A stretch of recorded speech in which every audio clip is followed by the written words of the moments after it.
병 중에서 가장 큰 병은 무엇입니까? 뭐 사람에 따라 다르고 또 상황에 따라 다르겠지만 죽음에 이르는 병이 가장 크지 않았겠어요? 죽음에 이르는 병. 딱 병원에 갔는데 뭐 살 가망성이 없습니다. 수술 그런 것이 필요하지 않고 그냥 죽을 때를 기다리라고 말한다면, 사형 선고를 받으면 진짜 큰 병에 걸렸다 그런 생각을 하겠죠. 이 죽음이라고 하는 것은 상당히 무서운 겁니다. 죽음. 근데 우리가 육신의 병이 걸려서 죽음이 앞에 왔다 그러면 두려워하는데, 죄값으로 죽는다 할 때는 그렇게 죽음에 대해서 두려워하지 않는 성향이 있습니다. 죄의 싹은 사망이다. 또 하나님의 영광에 이르지 못한다. 이게 다 죽음과 관련돼서 이야기하는 것이거든요. 죄의 문제를 다룰 때. 그러니까 죄라는 문제가 그렇게 무섭고 두렵고 그리고 아주 엄청나게 큰 병이다, 이렇게 말하는 것입니다. 그렇기 때문에 이 죄의 문제가 해결되지 않으면 인생의 삶이 무가치하다 하는 겁니다. 그래서 그 문제를 해결해야 되는데, 해결하는 것이 뭐냐? 그것이 하나님의 의 속에서 나타나는데 우리를 의롭게 하는 것이다 라고 말씀드렸습니다. 우리를 의롭게 하는 것. 이 의롭게 한다는 것은 다른 말로 우리를 구원한다, 이런 말씀이죠. 그러니까 우리가 죽은 인생이었는데 우리가 예수 그리스도를 통해서 새로운 생명을 얻고 죽지 않고 살게 되었다는 것은 우리 인생의 가장 큰 사건이죠. 그러니까 이 구원에 비춰보면 사실 우리가 다른 것은 아무것도 아닙니다. 아무것도 아닙니다. 그렇죠? 우리가 구원받은 그 하나만 가지고도 내 인생은 최고의 가치를 지니고 있다, 이렇게 말할 수 있습니다. 그 아래서 다른 것과 견줄 수 있는 것이 아무도 없습니다. 그러니까 우리는 가장 큰 것을 가지고 있기 때문에 가장 기쁜 것입니다. 반대로 이야기하면 구원이 없다 그러면 인생의 가장 중요한 것을 가지고 있지 않기 때문에 가장 슬픈 것입니다. 그러니까 인생에서 가장 중요한 것이 뭐냐? 의롭게 되는 것입니다. 다른 말로 하면 구원받는 것이 내 인생에 있어서 가장 중요한 것이다 하는 겁니다. 자, 그러면 구원을 어떻게 받는 것일까? 우리가 지난 시간에는 죄의 문제를 쭉 다루다가 구원이란 이런 것이다, 이렇게 말씀드렸잖아요. 그러면 그 구원을 어떻게 받을 수 있느냐?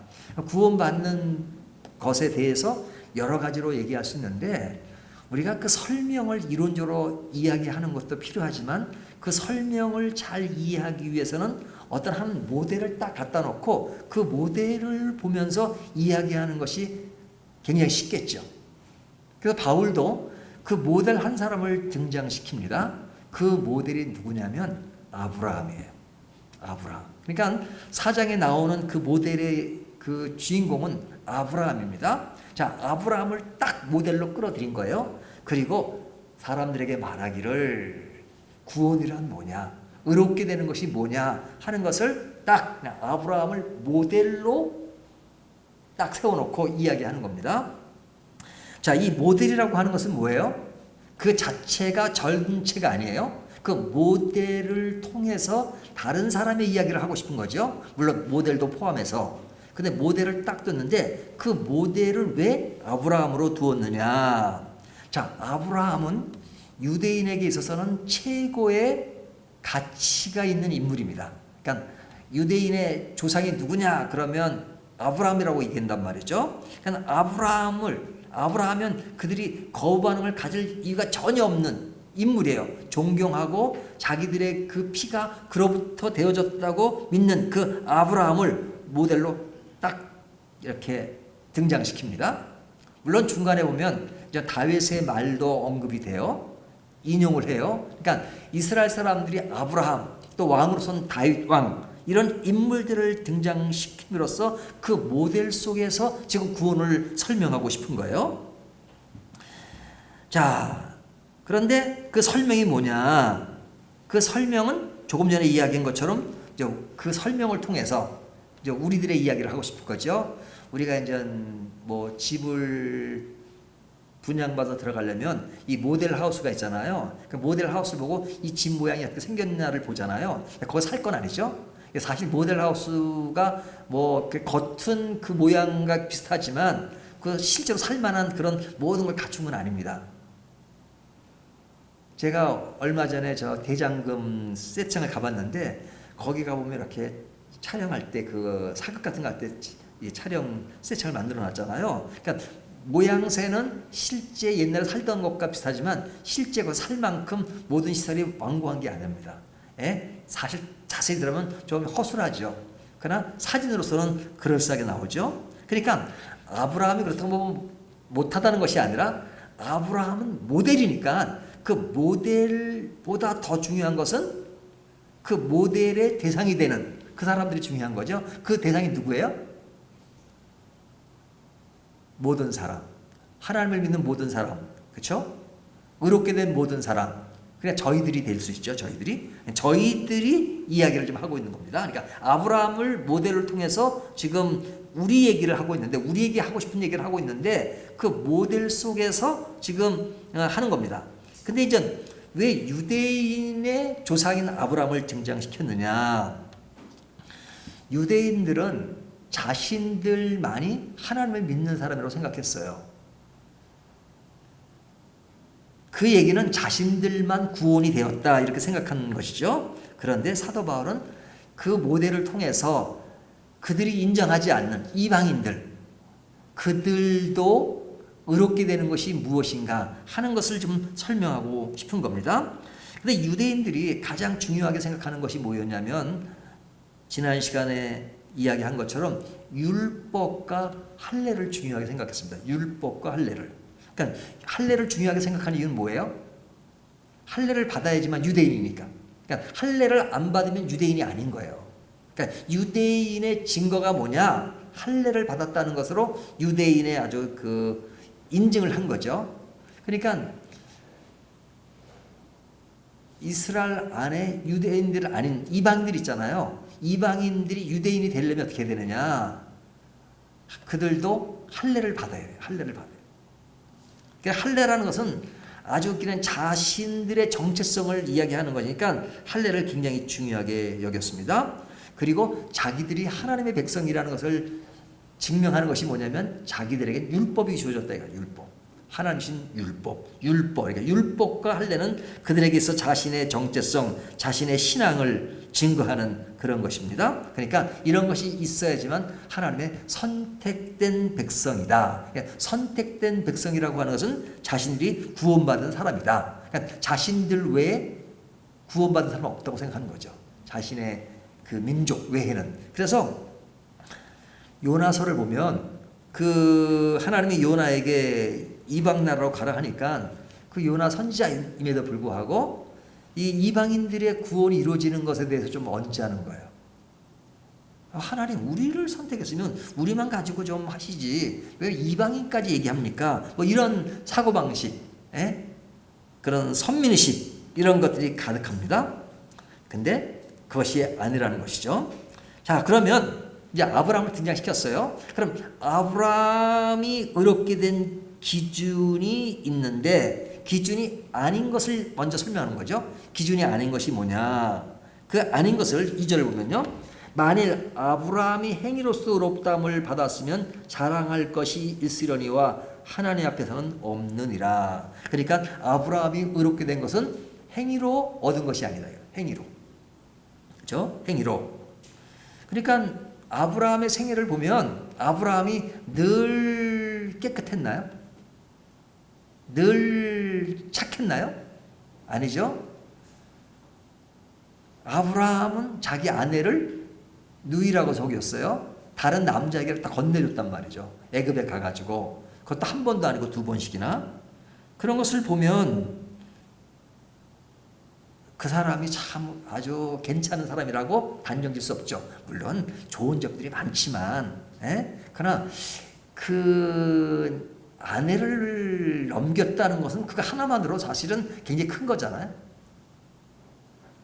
뭐 그 외에 또 많죠. 아브라함의 어떤 그런 잘 못하는 것들을 보면 뭐 성경에 다 기록되지 않으면 기록되지는 않았지만 얼마나 그런 것이 많겠습니까? 근데 아브라함이 의롭게 된 것은 행위로 된 것이 아니다. 그것은 뭐 그냥 상식적으로 봐도 뭐 증명이 되는 것이죠. 그러니까 그 이야기는 구원은 인간의 공로로 될 수 없다. 3절, 4절, 5절을 보십시오. 하나님이 성경이 무엇을 말하느냐? 아브라함이 하나님을 믿음이 그것이 그에게 의로 여기신 바 되었느니라. 일하는 자에게는 그 삭시 은혜로 여겨지지 아니하며 보수로 여겨지니와 이를 아니할지라도 경건하지 아니한 자를 의롭다 하시는 이를 믿는 자에게는 그의 믿음을 의로 여기시나니. 여기 경건하지 아니한 자를, 경건하지 않다. 그러니까 경건하지 않은 자가 누구예요? 아브라함이 경건하지 않아요, 사실. 그럼 우리는 경건하냐? 우리가 죄에 대한 문제를 다룰 때 우리도 경건하지 않아요. 인간의 어떤 그 본체를 보면, 그러니까 아브라함도 경건하지 않다. 그 경건의 기준이 뭐냐? 0.00001%라도 5점 있으면 경건하지 않은 거예요. 100% 완전히 경건한 것인데 그냥 그런 100%의 기준에서 볼 때 경건한 사람은 없는 겁니다. 그러니까 아브라함은 스스로의 어떤 공로로, 경건성으로 의롭게 되는 것이 아니었단 말이죠. 그러니까 행위를 가지고 내세울 것은 없습니다. 아, 저 사람은 참 깨끗해, 정직해. 하지만 사람들이 볼 때 좀 깨끗한 거지 하나님의 절대적 기준에 보면 깨끗한 사람은 한 사람도 없습니다. 그러니까 인간의 노력과 힘으로 구원을 얻을 수 있다고 말하는 것은 다 가짜입니다. 다 가짜입니다. 누가 그렇게 말하면 다 가짜예요. 성경은 절대 그렇게 얘기하지 않습니다. 자, 그러니까 아브라함이 의롭게 된 것은 행위로는 아니다 하는 걸 전제하고 시작하는 겁니다. 자, 그러면서 이제 아브라함이 유대인의 조상이니까 유대인들이 절대적 가치를 드러내는 할례와 율법과 연계해서 이제 아브라함을 이야기하고 있는데, 자, 아브라함과 할례 이야기를 같이 하고 있습니다. 자, 그러면 이제 할례와 아브라함과 연결해 보면 아브라함이 할례를 언제 받았습니까? 자, 1번 난지 8일 만에 아브라함이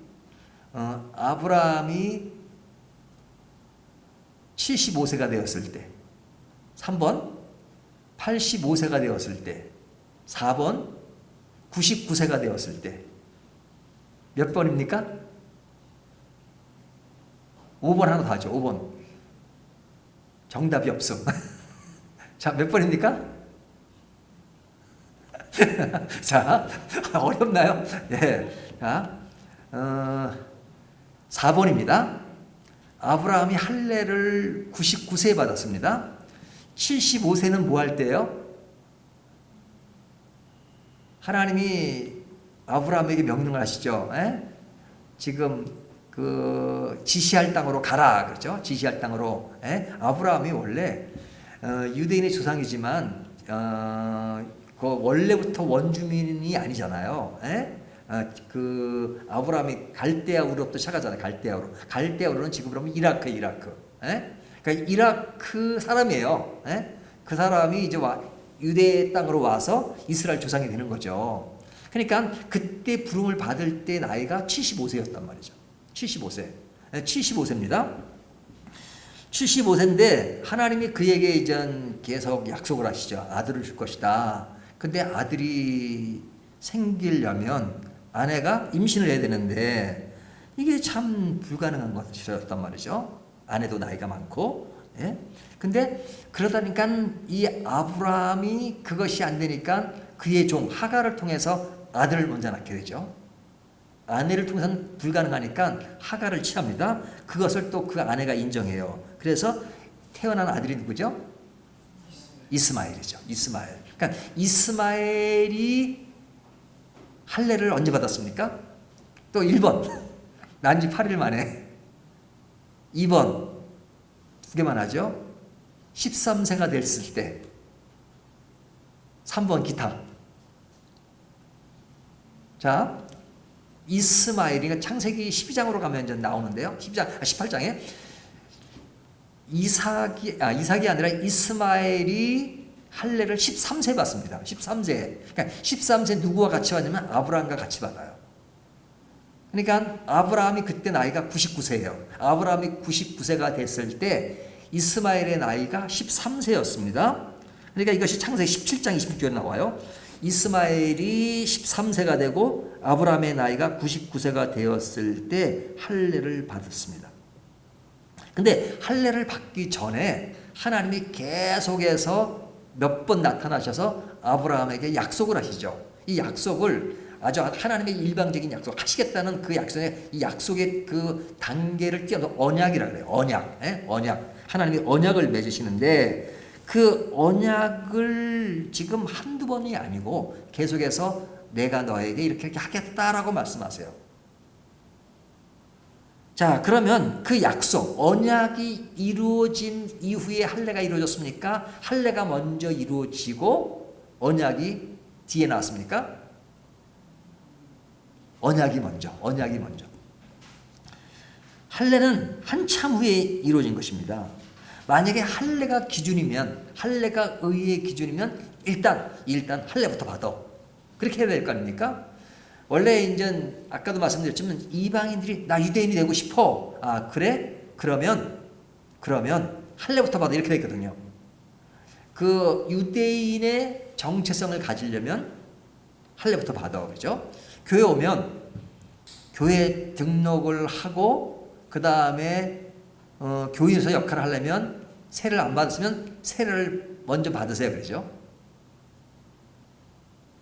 그러니까 어떤 그 이스라엘 사람들에게 어떤 할례라고 하는 그런 의미입니다.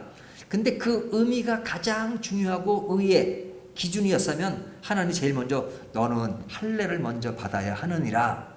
원래 할례는 아이들이 태어나면 8일 만에 받지만 너는 그 시기를 지난 그런 것이니까 지금부터 시작이니까 할례부터 받고 시작해라. 이렇게 될 거 아닙니까? 근데 그러지 않았어요. 그로부터 한참 75세에서 99세로 가면 벌써 몇 년입니까? 저 한참 갔잖아요. 한참 간 후에 지금 아브라함이 할례를 받았습니다. 그러니까 하나님의 의 그리고 인간이 의롭게 되는 것이 할례와 연계해서 생각한다면 할례가 기준이라면 그러면 아브라함이 먼저 할례를 받았어야 된다는 것이죠. 사도 바울이 지금 이거를 지금 논리적으로 설명하고 있는 겁니다. 그 다음에 이제 율법과 관계돼서 자 율법이라는 게 뭡니까? 율법이라고 하는 것은 엄밀하게 말하면 하나님이 명령하신 것, 그것을 인간이 행해야 되는 것, 이것이 율법이에요. 그러면서 율법은 뭐 아브라함 전에 아담과 하와에게 선악과를 따먹지 말라, 그것도 율법이라고 할 수 있어요. 하지만 이스라엘 사람들이 말하는 그 율법은 언제 주어진 것이냐면 모세 때 주어진 것입니다. 모세 때. 그러면 아브라함과 모세 때 차이는 얼마나 되죠? 아브라함이 먼저예요? 모세가 먼저예요? 아브라함이 먼저죠? 아브라함이 유대인 조상이에요. 그러니까 아브라함이 이제 가나안 땅에 들어와서 그리고 이제 계속 자녀를 낳죠. 아브라함 다음에 이어지는 아들이 이삭, 그렇죠? 야곱, 요셉 그렇게 되잖아요. 그러니까 요셉 때 그 요셉의 가족들이 애굽으로 가게 되잖아요. 애굽으로 가게 돼서 이스라엘 백성들이 그 애굽에서 400년 동안 그런 노예 생활을 하게 됩니다. 그 노예 생활을 하다가 하나님이 이스라엘 백성들을 출애굽하게 만들죠. 그때 출애굽의 지도자로 등장한 인물이 누구예요? 모세죠. 그러면 그때까지 세월이 얼마나 흘렀느냐? 430년이 흘른 겁니다. 430년. 그러니까 430년 후에 하나님이 모세를 통해서 이제 가나안 땅으로 가기 위해서 시내산을 거치잖아요. 광야를 거칠 때 하나님이 광야에서 하나님이 그런 그 십계명을 딱 주셨죠. 네? 그래서 그 율법 하면 이제 모세를 연상하게 하잖아요. 자, 그러면 하나님은 어떤 그 율법이 의의 정체성의 기준이 된다 그러면 모세 때 율법을 주는 것이 아니라 아브라함 때 줘야 되겠죠. 율법과 아브라함과의 모세와 그는 430년이라고 하는 그런 긴 세월이 있단 말이죠. 그러니까 이 의롭게 된다는 것은 구원이라고 말씀드렸죠. 그런데 구원이 율법으로도 아니고 할례로도 아니라는 것을 지금 사도 바울이 그런 것을 통해서 증명하는 겁니다. 자, 그러면 오늘 주보에 보면 칭의의 진리라고 그랬는데, 자, 이 칭의라는 게 뭡니까? 칭의, 제가 뭐 그건 과거에도 많이 설명을 했으니까 다 아실 겁니다. 칭의라는 말은 의롭다라고 칭하는 겁니다. 의롭다라고 칭하는 겁니다. 그러면 우리를 구원한다는 것은 어떤 계획 속에 이루어진 겁니까? 하나님의 의가 드러났다. 하나님의 의. 그러니까 하나님의 의. 예? 하나님의 의가 우리에게 의로 전달되는 거죠. 그러니까 이 의라는 것은 우리가 의롭게 되는 걸 말하는 겁니다. 의롭게 되는 것. 그러니까 의롭게 되는 것이 구원이에요. 근데 왜 의롭게 되는 어떤 칭의라는 말을 사용하냐면, 우리가 구원이란 말을 할 때는 단계가 있어요. 단계. 예? 뭐 이제 어떤 신학적인 의미에서는 단계로 나눠지는 것인데, 자, 의롭게 되는 것은 하나님이 우리를 의롭게 만드신 거죠. 내 공로와 내 의지와 어떤 내 힘으로 되는 게 아니고 하나님이 의롭게 만드시니까 그것을 하나님이 의롭다라고 칭하시는 것이라 말합니다. 이거 칭한다는 말이 좀 이렇게 좀 실감나지 않으면 이런 겁니다. 내가 이제 사형 선고를 받았어요. 사형 선고를 받았어요. 그러면 사형 선고 때 이제 그 재판장이 당신은 이런 범죄로 사형에 처한다고 땅땅 두들기잖아요. 사형, 예? 사형. 예? 근데 이제 무죄인 경우도 또 이 사람은 뭐 무죄라고 탁탁 치잖아요. 그러니까 선포하는 거예요. 선포. 예? 선포하는 거. 선포하는데 지금 하나님이 우리를 너희는 이제 죄가 없다. 의로운 사람이 되었어. 의로운 사람이 되었어. 그 의로운 모든 해결책을 내가 다 했어. 그냥 너는 지금부터 과거엔 죄있지만 이제부터는 무죄야. 죄가 없어. 의롭게 되었어. 라고 선포하는 것이다 이거죠. 선포. 그러니까 선포는 법정적으로 이미 이제 나는 자유인이 되었다. 의롭게 되었다라고 법정 용어로서 지금 우리를 딱 그냥 인정한 겁니다. 그러니까 예를 들면 진짜 사형수가 있는데 이 사람이 이제 사형 선고를 받다가 이제 여러 가지 상황이 벌어지다가 이제 무죄로 됐습니다.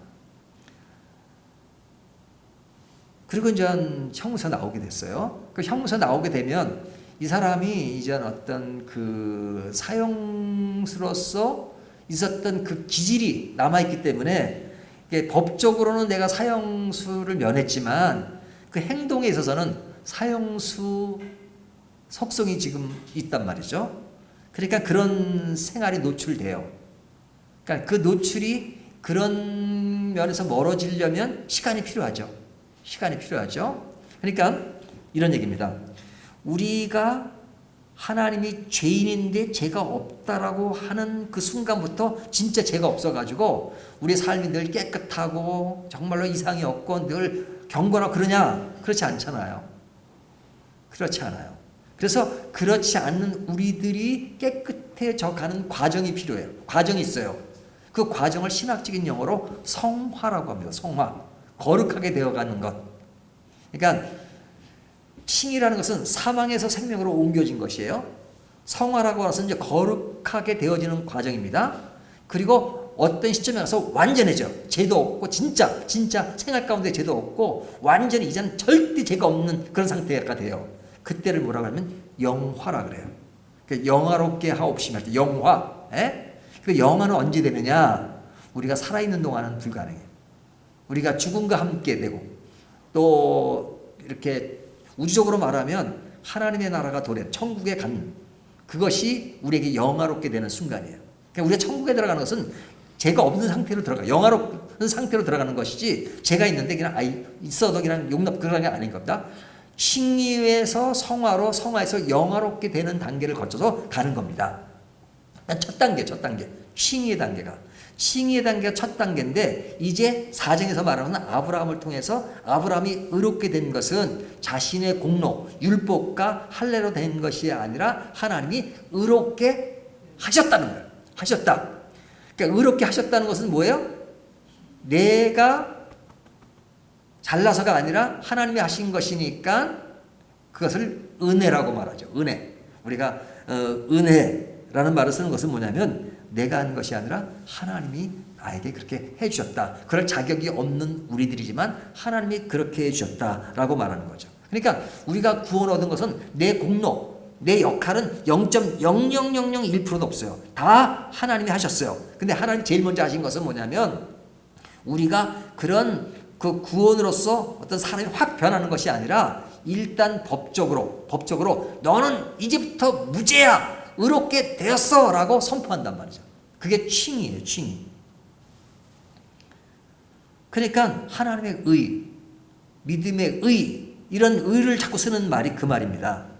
그러니까 하나님이 이런 말씀을 주실 때 지금 로마서는 바울을 통해서 지금 그 아브라함을 모델로 해서 이제 그 사람이 의롭게 된 것은 하나님의 은혜로 된 것이다.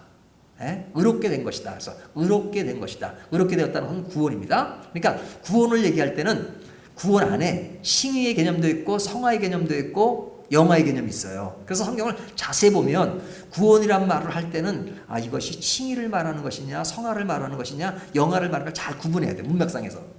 어떨 땐 통틀어 다를 말할 때도 있고 어떨 땐 칭의만을 얘기할 때가 있어요. 근데 그 칭의라는 구원을 성화로 해석하면 성경 해석이 완전 달라집니다.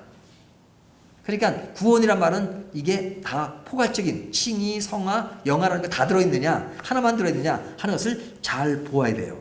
그래서 지금 4장에서 얘기하는 것은 칭의를 얘기하는 겁니다. 자, 그렇다면 우리들이 구원된 것은 어떻게 된 것이에요? 하나님이 우리를 의롭게 해주신 것입니다. 그러니까 우리의 삶에 큰 변화가 일어나지 않을 수 있어요. 딱 예수 믿고 구원 얻는 그 순간부터 갑자기 슈퍼맨이 돼가지고 그 다음부터는 죄도 안 짓고 그 다음부터 갑자기 거룩해지고 갑자기 막 그냥 예수 믿기 전에는 기도도 안 하던 사람이 갑자기 기도를 2시간 3시간 하고 성경을 매일 보고 그러나요? 안 그렇잖아요. 뭐 예수 믿기 전이나 예수 믿는 후에 그 순간순간 보면 별 차이가 없어요. 어떤 감정도 없을 수 있어요. 하지만 어떤 감정에 의해서나 어떤 뭐가 있어서가 아니라 하나님이 나에게는 어떤 감정의 표현이 없지만 딱 너는 잘 모르지만 이제 너는 이제부터 무죄야. 너는 이제 자유함을 얻어. 해방이야. 이렇게 말씀하시는 거예요. 그것을 뭐라고요? 칭의라고 한다. 그러니까 우리가 그런 칭의에 의해서 우리를 의롭다고 선포하신 그 하나님의 은혜가 얼마나 큽니까? 우리는 자존심이 있어가지고요. 내가 왜 이렇게 예수를 믿어도 변화가 되지 않았나요? 변화가 되어야 갑니다. 잘해야 됩니다. 하지만 그거 자체가 교만일 수 있어요. 내가 뭔가를 해왔다는 그 자세는 좋은데 그렇게 인간이 쉽게 변하지 않아요. 쉽게 변하지 않아요. 그러니까 하나님이 법정적으로 구원을 딱 시킨 일을 먼저 하십니다. 자, 그렇다면 하나님이 은혜로 그렇게 구원을 선포하셨다면 우리가 할 일은 뭡니까? 우리가 할 일은 뭐냐면 할 일은 없어요. 하나님 다 하셨기 때문에. 하나님과 이렇게 좀 짝짝꿍해가지고 하는 게 없어요. 다 하셨어요. 하나님이 다 하셨어요. 제가 오늘은 성경을 한 줄 한 줄 다 읽지는 않았습니다. 그렇지만 한 내용이 다 지금 오늘 본문에 있는 내용입니다. 우리가 할 일은 뭐냐면 하나님 그렇게 하셨으니까 그냥 믿으면 되는 거예요. 믿으면 되는 거예요. 선물이라 그러면 선물을 줬으면 감사합니다. 받으면 되는 거죠. 받으면 되는 거죠. 그 받는 것을 뭐라 그래요? 믿음이라고 한다 그러죠. 그러니까 구원은 뭐로 된다 그래요? 믿음으로 된다 그러잖아요. 믿음으로. 그 믿음이라는 게 뭐냐면 하나님이 다 하신 것. 아직까지는 내가 구원 받았다 그랬는데도 변한 게 없는데요. 옛날 모습 그대로예요. 그거는 교만인 거예요, 도리어. 교만인 거예요. 그러면 그렇군요. 하나님이 그렇게 말씀하시니까 나는 아직까지 그 수준에 도달하지 않았지만 감사합니다. 믿습니다. 이제는 하나님만 믿고 그냥 나는 모르지만 그냥 하나님 전적으로 따라가겠습니다. 하는 것이 뭐라고요? 믿음이다 이거죠. 하나님이 하신 것을 그대로 신뢰하고 따라가는 것. 그러니까 믿음은 율법이 아니에요. 율법이 아니에요.